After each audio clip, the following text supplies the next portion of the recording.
Tara Reid, thank you so much for joining us today on the Homeless Left and having this conversation. I know you're out in Russia right now. We've been talking about a connection issue you've had out there just to even communicate with America. It's probably been very hard for you, as you mentioned to me. I'm happy that it's working right now. We're able to talk. How are things been going for you recently? And then I want to get into some of the stuff that happened on Newsweek and so forth. Yeah, hey, it's really great to be with you again. And, I know we had a little connectivity issue here. A lot of, because of the tensions between America and Russia, some of the apps aren't accepted here. So we use a VPN. But, hopefully now that all will change. And things will get easier, and there'll even be direct flights from Moscow to America. Who knows? We can think big. Yeah, no, and we know a lot of people have been thinking big. When Yeah, we yeah. had the election, a lot of people I know personally here in the US that voted for Trump specifically for the reason that he was going to be lifting these sanctions that have been in place and have been affecting the area of independent media. That affects you personally and affects us here. And it seems like we might be moving forward in that direction. But it's hard to say. I want to get your take on this, but I saw on your Twitter you shared out this letter that went out to the president, and it's a very thoughtful letter. A lot of people signed it. It went out a few days ago, and this is from Ben Swan, and then a bunch of other American journalists signed it, and Mhm.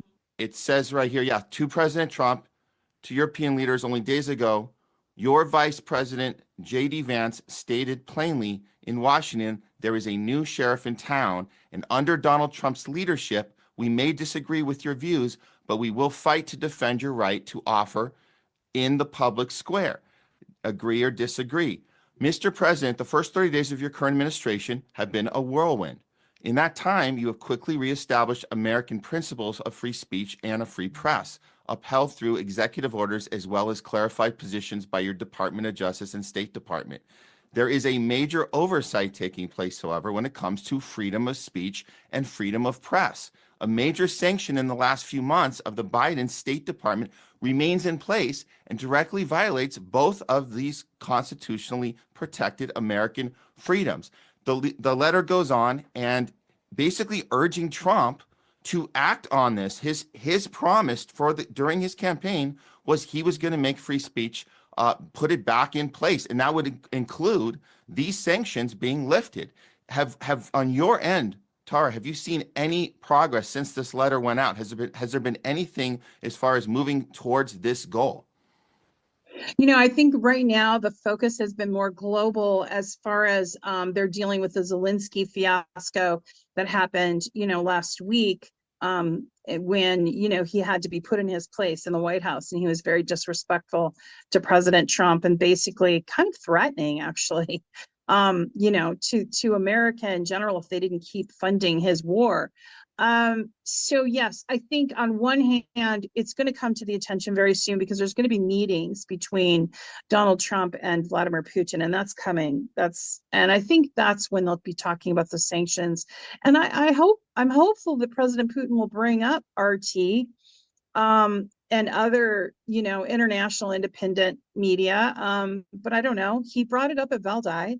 He brought it up because the editor-in-chief, Margarita Simenon, was personally sanctioned and threatened by the US, which is, if you can imagine, imagine if the CEO or the, director of PBS or NPR or CBS or anyone, if another country did that to them, imagine the uproar in America there would be. So hopefully, I on my tweet, I mentioned Margarita Simenon because they individually went after her. They went after Brian McDonald and sanctioned him. They went after different people that worked for RT individually that are not wealthy people, necessarily. They're just, working people in the business of journalism. And that's how Biden's regime, and I'll call it a regime because that's what it was, we're very moving towards fascism and censoring and suppressing speech. And look what Zelensky, who may support, has done. He's suppressed all media in Ukraine and gotten rid of all the political opponents and won't hold an election. So he's an illegitimate president. So hopefully Trump is trying to put everything, prioritize everything amongst all the problems that the U.S. is having, of course. Now, tomorrow he's giving, or later today, I guess your time, tomorrow for me, he's giving a State of the Union address. So it'll be interesting to see what he has to say. If he even mentions censorship or what that means. I noticed that they opened up the White House press corps, and they are opening it up to independent journalists, which is really interesting. So yeah, I think we're moving in that direction. I don't know how quickly.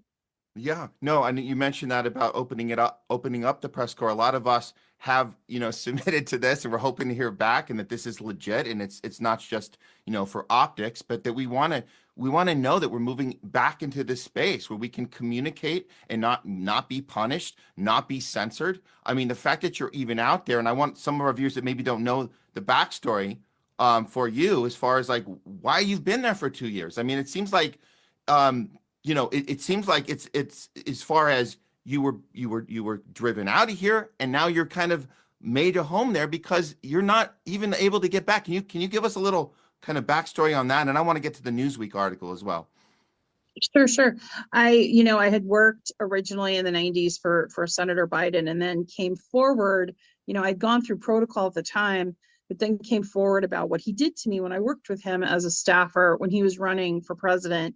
And before he ran for president, I tried to reach out to politicians, to Time's Up, and I didn't get any help.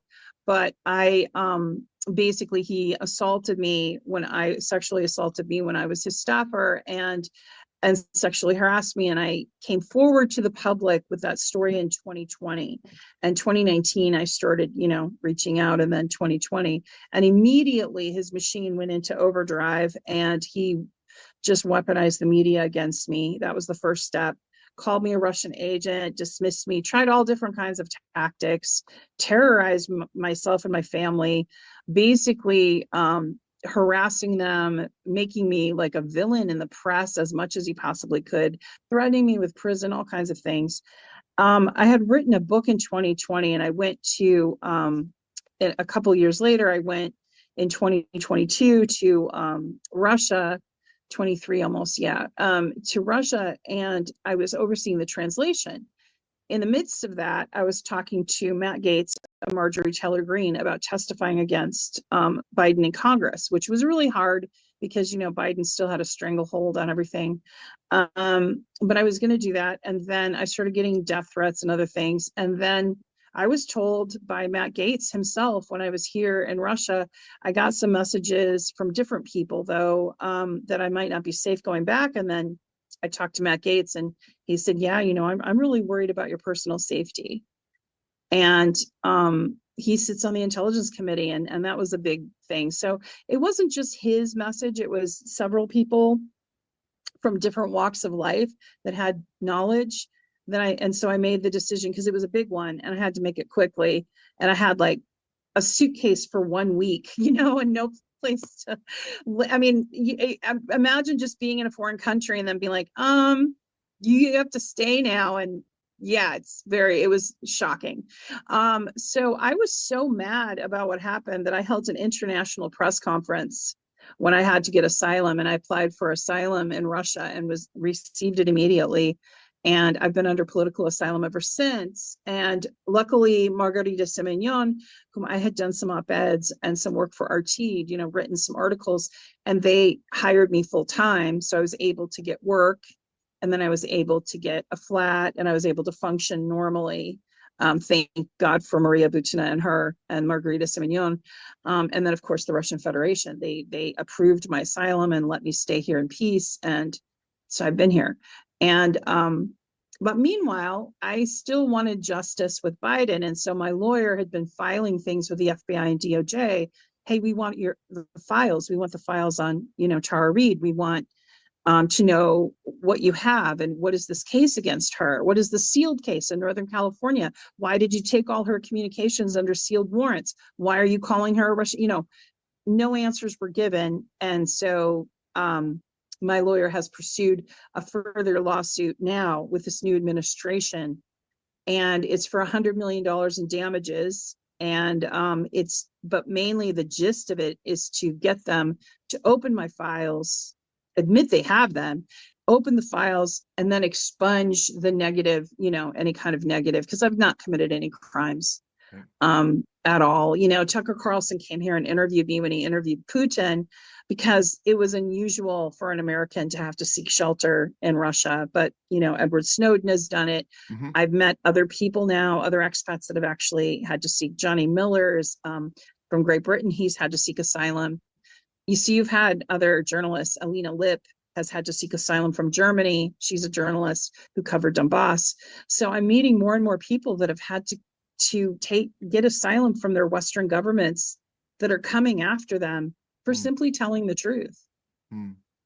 Well, you're definitely in good company on that list. And yeah, and I remember that Tucker interview. That was very important. That was a very important interview because it got people's attention that maybe didn't know what had happened to you before, and it kind of got brushed aside when, it was like, we got to get Biden in. Don't let anybody else. That was when we knew the Me Too movement was dead. It was the moment they took it and said, we're only going to apply Me Too when it's politically convenient. But in your case, Right. It was not politically convenient. So from then on out, it was don't actually believe all women. And so we saw that. And then, of course, yeah. So for you to have that opportunity while you were seeking asylum in Russia to still have this conversation during this election cycle, that was very important. My question to you now is, because I saw this Newsweek article come out, and I'm surprised that they, are interviewing you about this now, that they're not completely like, hey, let's just continue to ignore her. And they did, they are showing this story, like people are seeing this. And so I'm going to read just a bit of it at the top here, but this is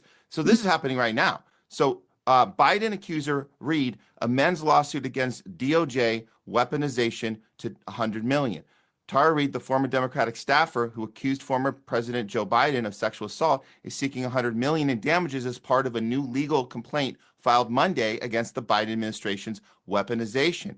An amendment tort complaint filed February 24th to the FBI legal counsel in Washington accuses the FBI, DOJ, former U.S. Attorney General Merrick Garland, and former FBI Director Christopher Wray of violating Reade's state and federal constitutional rights.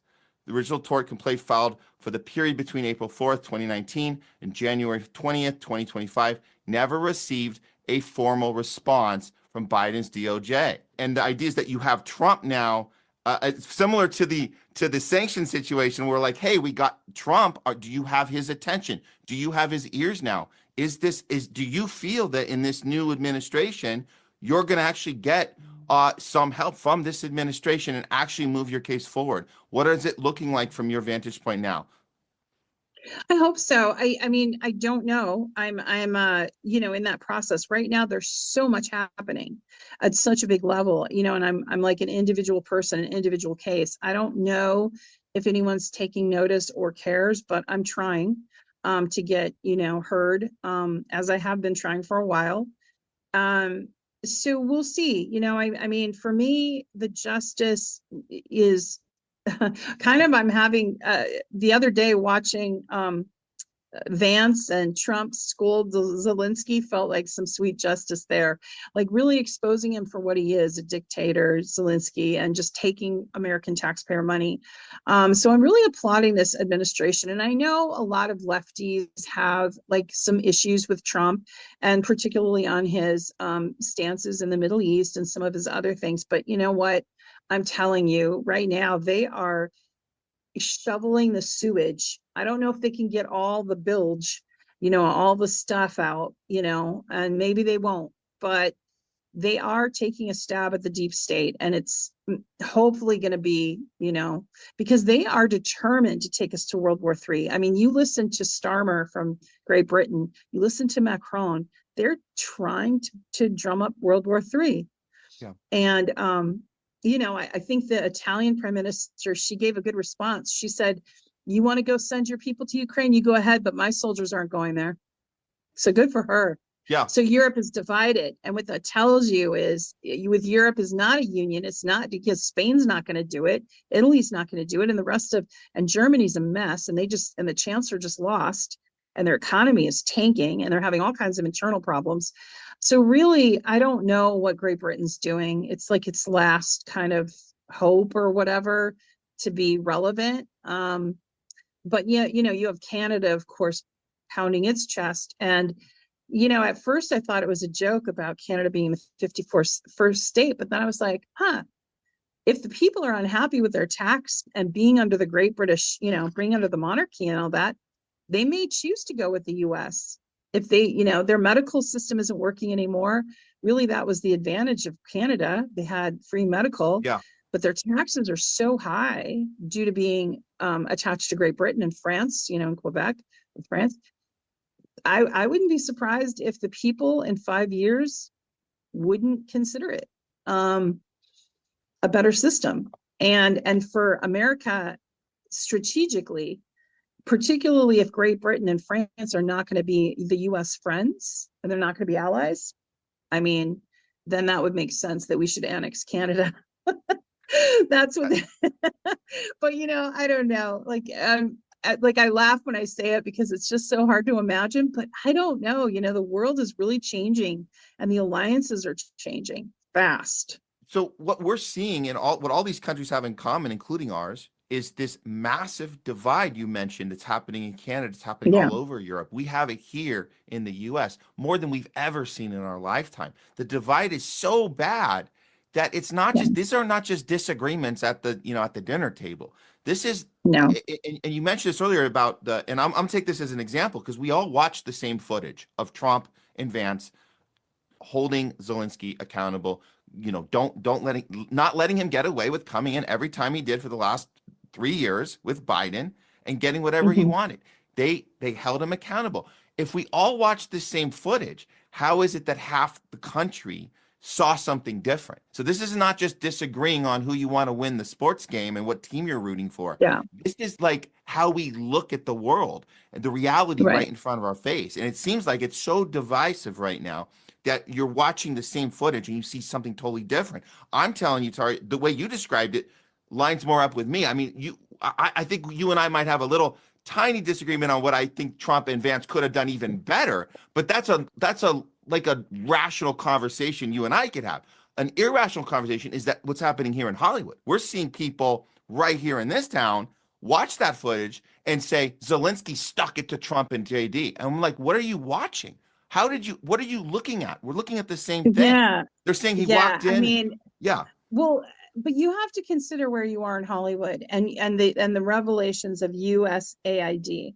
You have those celebrities who pimp themselves out for 4 million, 20 million, 3 million here, 2 million there. So you have Robert De Niro going on the Academy Awards saying fuck Trump, and then you have like Daryl Hannah saying Slova, blah blah blah, and but they're mindless. These people have 8th grade educations. They don't really know their head from their asshole, most of them. Let's face it, they're eccentric and diva-like in their personal lives, difficult to work with. They get paid millions of dollars to open their mouths. They don't really have a political opinion. They don't even, I would bet Daryl Hannah couldn't find Ukraine on a map.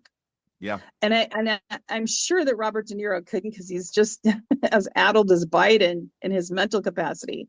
But they're getting paid so much money. And if coincidentally, they're all part of CAA, which is Commercial Artists Agency, which Biden just joined. And that's the largest agency that is also tied to the CIA. And so these people that you see talking are assets of American intelligence, sometimes Israeli intelligence, Mossad, and sometimes MI6 if they're British. They know who they are. And now pretty much the public can spot who they are because they get real political with their speeches. They go to certain places, whatever, because they're getting paid. Just like Beyonce getting paid all those millions to endorse Kamala Harris. Has she said a word about Kamala Harris since? No. Nope. No. I mean, so you're in a bubble of people that are so privileged and so, and I think they've been called out before, but they're beyond being called out because they're so insulated by their millions, But they don't give a shit about Americans. They're influencing so many people. That's the big problem. This is not just a handful of Hollywood, a-holes that are like just into themselves and narcissists. they have all their followers. They have all their fans that will listen when they tweet out. So to me, it just always sends a chill up my spine when they're tweeting out stuff that just makes no sense at all. And they have all their followers listening to this garbage. And it just, so Yeah. they do affect a lot of people. And I'm just like, so Hollywood knows they have this. And I'm glad you brought up the CIA thing, because that, I mean, man, the more we look at that, the CIA influence on this town, it's insane. And the Mossad influence on this town, it's insane. And that I want to point out, our viewers know this because we covered when Susan Sarandon got out in the streets with this Palestinian movement, CIA ditched her. That was it. You're done. You're Yep. out. And so like that makes sense that this is the John agency Cusack that's as well, I think. yeah. Yeah. Yeah. So They yeah, dumped so them. Yeah. with that, as we move forward, I don't think this is gonna get any better. I think that this divide, we're living in almost two different dimensions that are colliding in the same, whatever, like the multiverse. I feel like that's what's happening right now. Like we have these Yeah. two different Earths we're like sharing the same Earth, but they're half the world's experiencing one reality, half is experiencing the other. And let's be clear about those two realities. One of those realities is a positive, optimistic, hopeful, let's get boots on the ground, let's get something to happen, and let's save the planet. The other reality is doom, gloom, hate, fear, anger, and constant bullying and shaming and get in line. You're either with us or against us. So those are those two realities. And it's so sad to me that the people that went dark were the ones that always represented the inclusivity and acceptance and positivity, and it completely reversed. Have you noticed that same thing? And it is kind of ironic, wouldn't you say, that it went the opposite direction? The evil, to me, it actually feels like we're almost, and I don't usually, I'm not too dualistic, but it does feel like we're grappling between good and evil. It definitely does. It felt like that when I was coming forward about Biden and trying to get the truth out. It literally felt like I was fighting for my life. And I was, and I didn't even know I was for a little while, but I really was. And, now I look back at that time, I don't even know how I survived it, to be honest with you, but I did. And now that I'm on, kind of coming to this other part of my life where I can move forward, hopefully, and just heal and move on. But I feel like the world is still clenched in this good and evil battle. And this evil is actually a very small group of elitists, a cabal, if you will, who are very anti-human. And they are interested in having the world to themselves. And there is no question about it. If you look at the World Economic Forum and you look at their front page and you read their objectives, you can see where they're heading. The globalists and this isn't a conspiracy theory. It's the papers are all there. You can read their intentions. They want to make less population, and they want to control the food source. They want to control the narrative and basically control the population that's left and have the resources to themselves. And they're bound and determined to do it. And World War III was one quick way to do it. And, I think what you were seeing with this push by Great Britain and France is this last gasp, for pushing for that war, and President Putin, I don't think is going to give it to him. He is very restrained. Just like President Xi in China, he is very restrained. Like, how many times have you seen China at war? You haven't. They have their 100-year plan, and war is not part of it. Yeah. That country's been busy innovating. Look at their speed, their trains, look at their technology. I'd be willing to bet they're way ahead of us in AI. Yeah.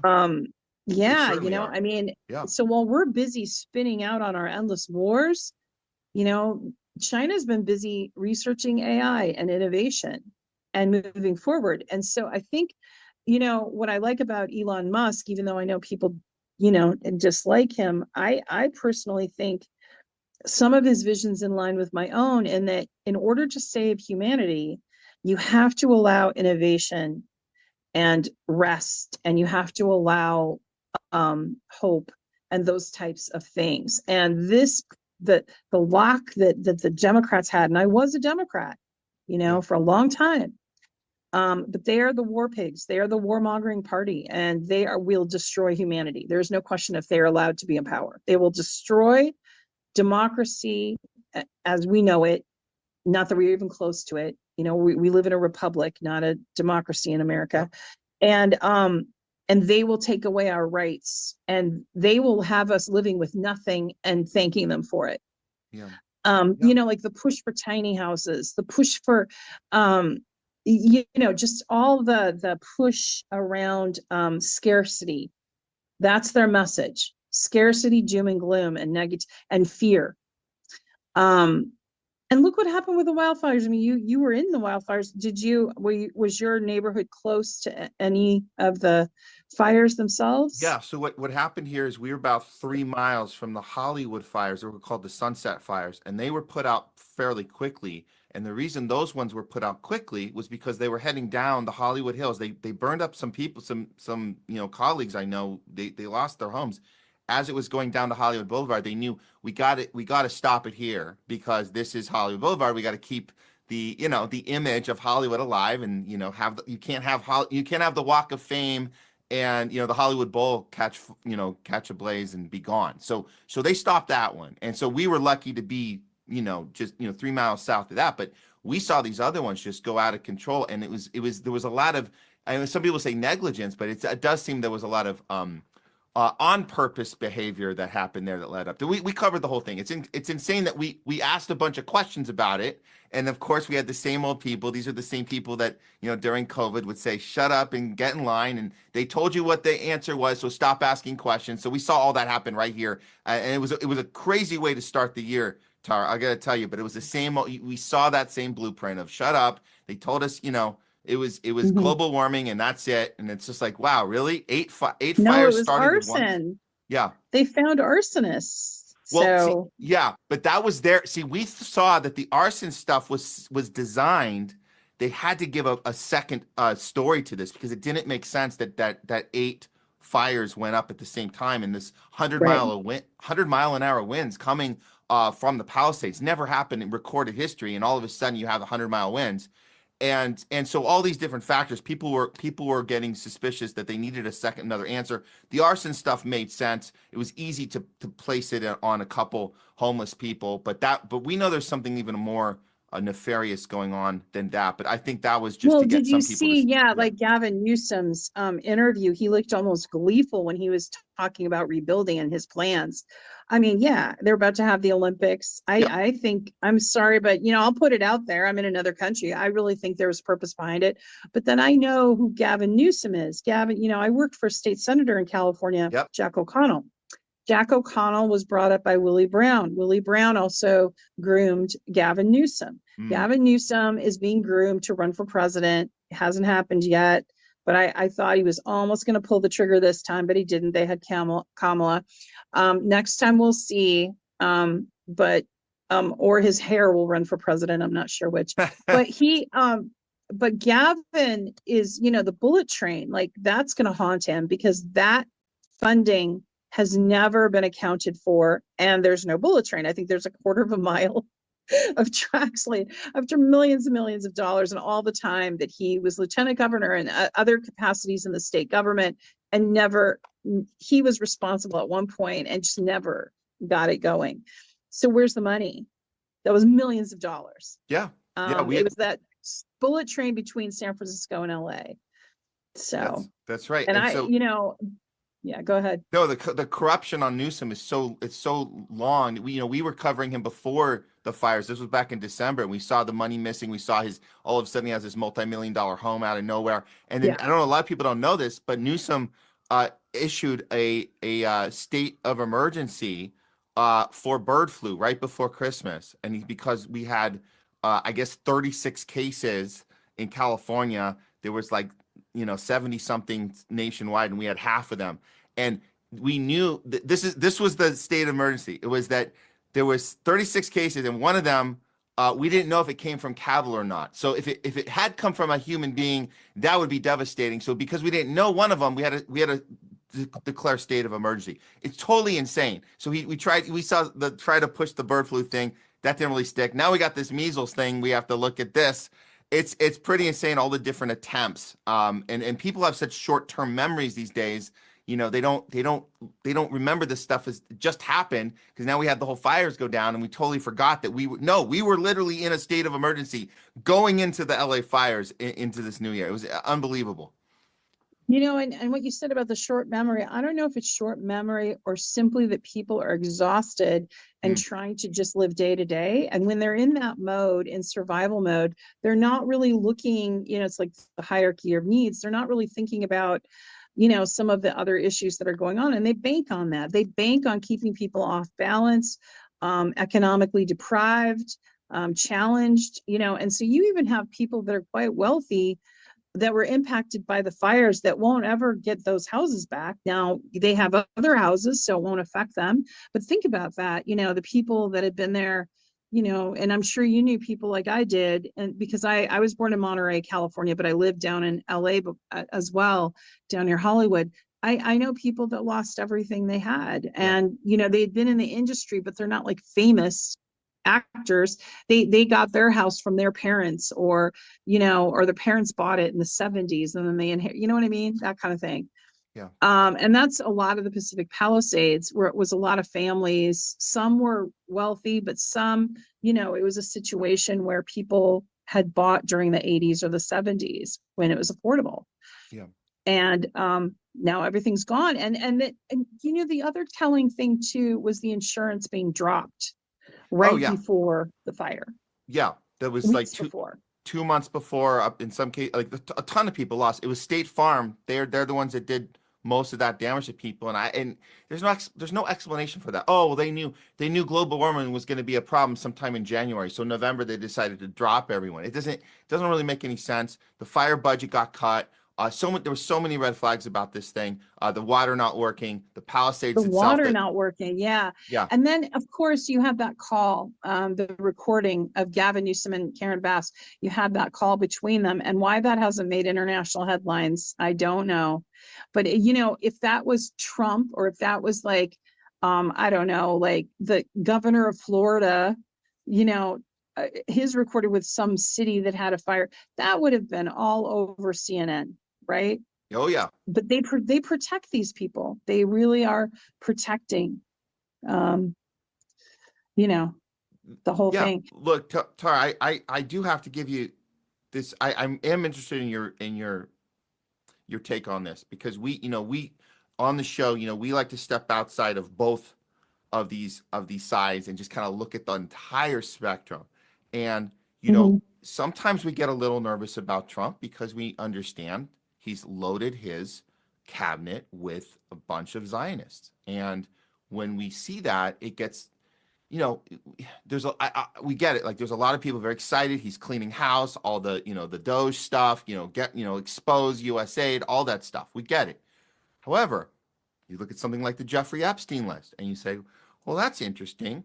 Pam Bondi had this whole opportunity to get it out, and now she's got this other excuse. And, you know, oh, it only was going to go out to 7 people, and those people, they have the binder and they're not going to let us know. And it's just, it's fascinating. Now she's like, oh, no, there's more information. We're waiting on that. Cash has it right now. It's just, there's excuse after excuse after excuse. From our vantage point, I want to hear your thoughts on this. We feel like we're not going to actually get those answers, because as much as Donald Trump is coming in to take on the deep state, as he says, and as he does in certain ways, he's not actually going to solve the real problem. And it seems like the real problem is that Israel controls our entire political system, our entire government, entire Washington. So if you're bringing a cabinet in that has those allegiance to Israel, that puts Israel first, even though the slogan is "Make America Great Again," we know it's "Make Israel Great Again" first. How can we get to that destination if we have this impasse? And it's kind of like the elephant in the room. You never hear too many MAGAs talking about this. But I want to hear your thoughts, because you're somebody who's been on the side where we're at and be able to kind of look in. And I know you're getting excited about certain stuff, but this is a problem. Would you agree this is a major problem? Well, I think the fact, you know, well, I mean, without question, AIPAC has bragged about their ability to lobby the U.S. Congress and U.S. Senate. I mean, they bragged about it in a public tweet, several times. I mean, they've made it very clear that they think they own these politicians. You do have some that are, pro, but then you have others, and I was trying to remember, and I don't want to misquote. Is it Massey, who is, Yes. but I know, yes. And then Marjorie Taylor Greene for sure has said again and again, it's not Ukraine first, it's not Israel first, it's America first. So you do have the America first contingency there making some noise. But again, it's like Trump's, you have to look at donors and practicality, and that's what he's doing. However, I kind of thought he was in the bag for that as well, until I saw that public thing with Netanyahu, and I was like, oh, that was interesting. When he talked about, and people said it was crazy, when he talked about turning, the Gaza was going to be part, America was going to take over Gaza. The cameraman did a close-up of Netanyahu's face, and he was shocked and didn't expect that. And so from a strategic point of view, Trump is taking money, right, from that lobby. But at the same time, he's always trying to keep that leverage. So he was like, no, Netanyahu, you're not going to get Gaza. America's going to. America's going to, and all the gas, because really what this is about is, it's always about resources and gas and energy. That's what all of this is about. Always, right? Always energy. Yeah. So you have a lot going on with the Gaza Strip as far as mineral rights, as far as like gas that has not been developed, that could be developed.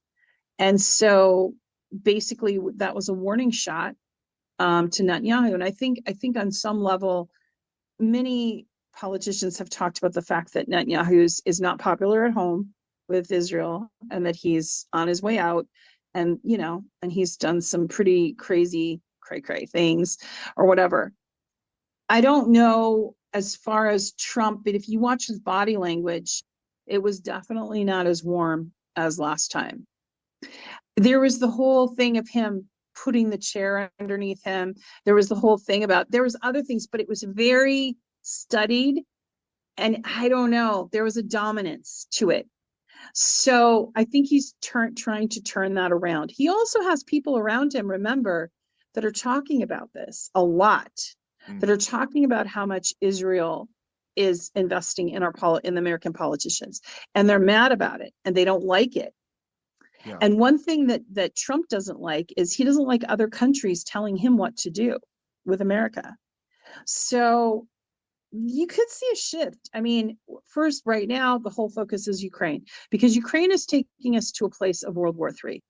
Like, you have to understand, as important as the Middle East is, and that could blow up as well, it'll blow up as a regional war. It'll never be World War III, right? Not really. It'll be regional, and it'll be horrible. But right now, we are in the danger of nuclear war.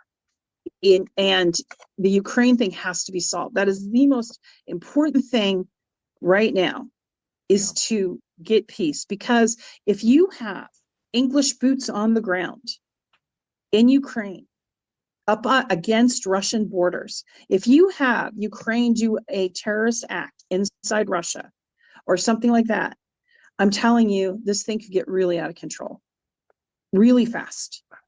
And Europe is fractured. The U.S. is not going to, support any kind of military action right now against Russia. And hopefully we can create a lasting peace. Back to the Israel thing, the other danger, I guess, of a world conflict or global conflict would be Iran. So there's talks right now between Putin and Trump. Allegedly, they're denying it, but they're talking about it. But there's been enough buzz that I'm wondering if something isn't happening, where Putin is trying to negotiate with Iran, and they're trying to figure out something to de-escalate the nuclear threat. So those are the two hot spots, as far as nuclear, and that's where all our attention should be. I agree with you for the most part. I think that Ukraine is the fire that's most ready to get out of control, that needs to be stopped first, and that's what we see happening. Um, at the same time, Tara, the way we were just talking about this, the way Trump cornered Zelensky, when I was watching that first time I'm watching that, the first thought I had was, wouldn't it be nice if he did the same thing to Netanyahu? That's so the fact that we have to look for the subtle little moments, and did he really did he stand Yeah. what he's doing there? And you're right, Netanyahu's face, he hated that Trump was like, we're going to make this Trump Gaza. He hated it. But what that Mm. exposes, what Trump is actually exposing to us, is that there might not be a solution, that Israel just kind of controls us. And this is the best we can do, is little subtleties, little moments where we make them uncomfortable. But the reality is we're still pushing greater Israel. We still got the same foreign policy. And if Trump's going to say, well, if you're going to do this anyways, we might as well capitalize on it and get some of those resources. If that's the best we can do, this is not good. Now, we might stay alive. We might not blow up in a nuclear annihilation, but we're certainly not the good guys here, and it doesn't look like we're gonna solve that problem anytime soon. And if it's any indication, the way Trump and JD can talk to Zelensky, but they cannot do it to Netanyahu, that right there should tell us everything we need to know. Well, I think if you just look at federal election returns, I mean, you just look at who's getting what kind of money. Now, Vance didn't get money from them, but neither did most of the American First politicians. Did not get any funding from Israel, and you can look at that in FEC. Some did, some didn't. But so I think this is where the conversation can get louder once we solve the Ukraine thing. But I think not all at once. I think it's too chaotic. And I think, one, two, I think there's too much happening internally right now with the US. So I do think these conversations are going to happen, particularly as we come up on congressional and senatorial races in the 2-year period. You'll see this coming back to the surface again. And of course, the ceasefire is happening, or supposed to be, but it's not being recognized. So something might blow up or flare up in the interim, in the next few weeks.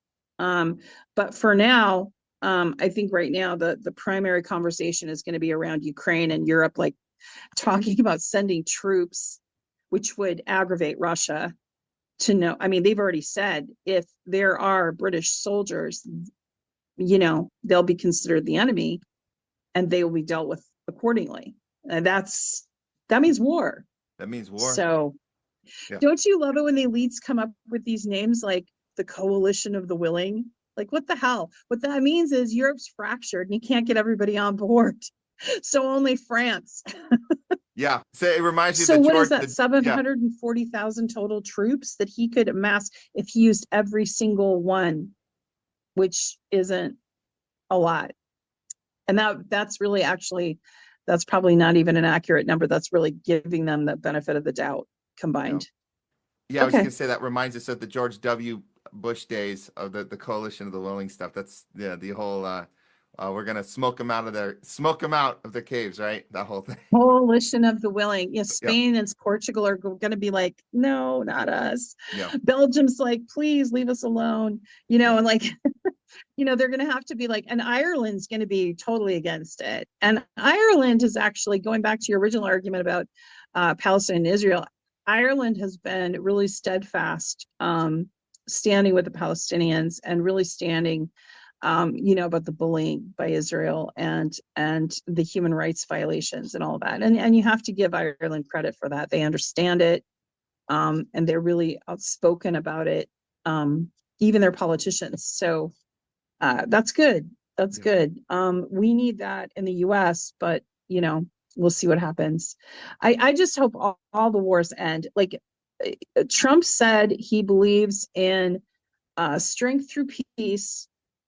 So let's hope that he really means, that and an end to the Middle Eastern conflict that, allows for Palestinians to have dignity and not be bombed and not have their babies killed and not be genocided.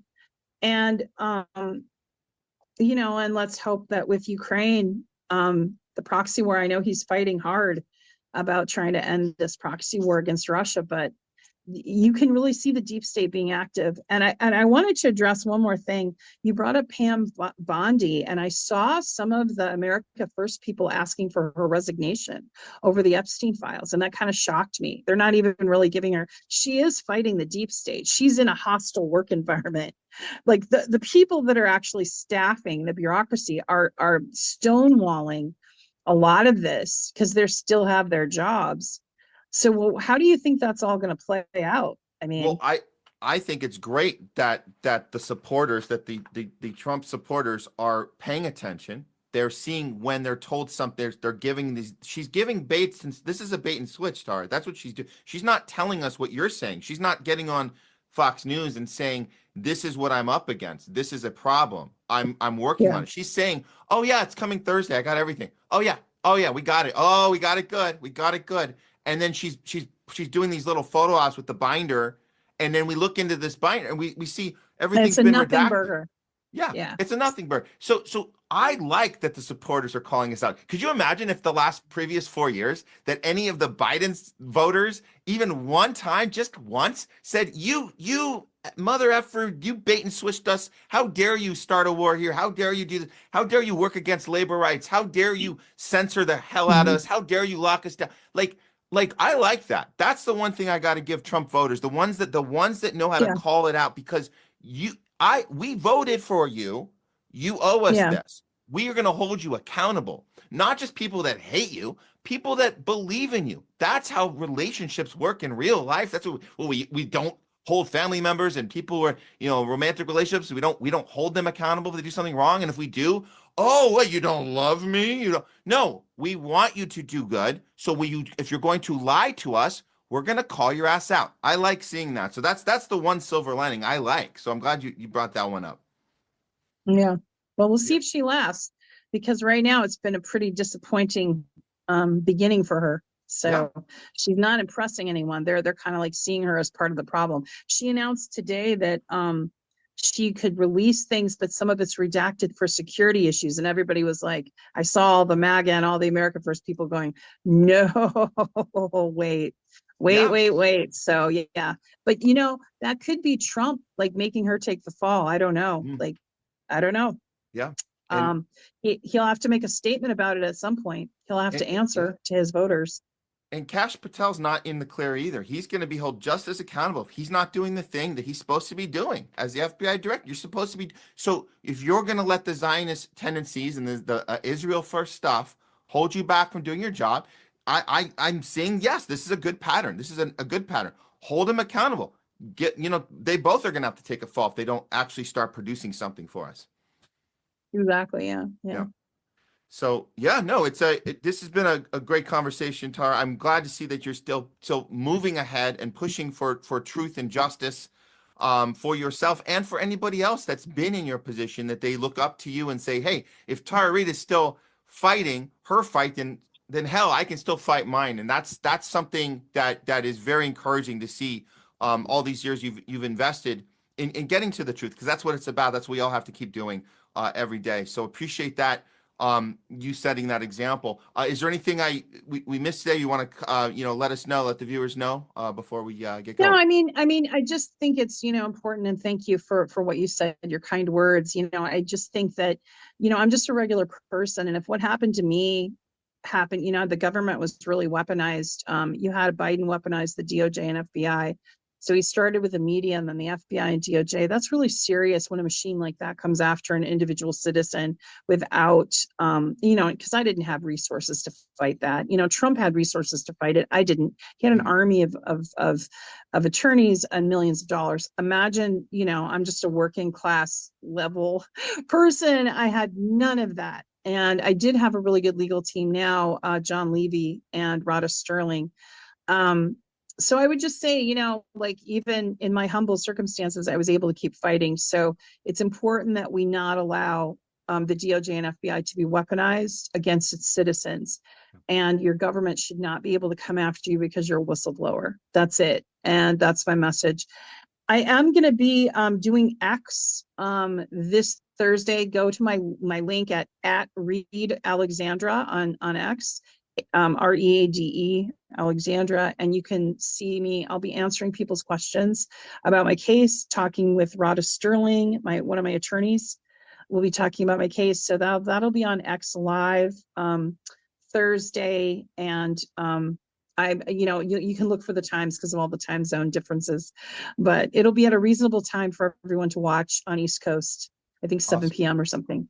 Awesome. But we'll see. So or no, I think is it 11 a.m. I can't remember. But look at my site at READE Alexandra, and you can find the time and come check it out. Check out and join the conversation if you want. Absolutely, love that. We'll do that, and we'll share that on the link here and all that stuff too. So very cool.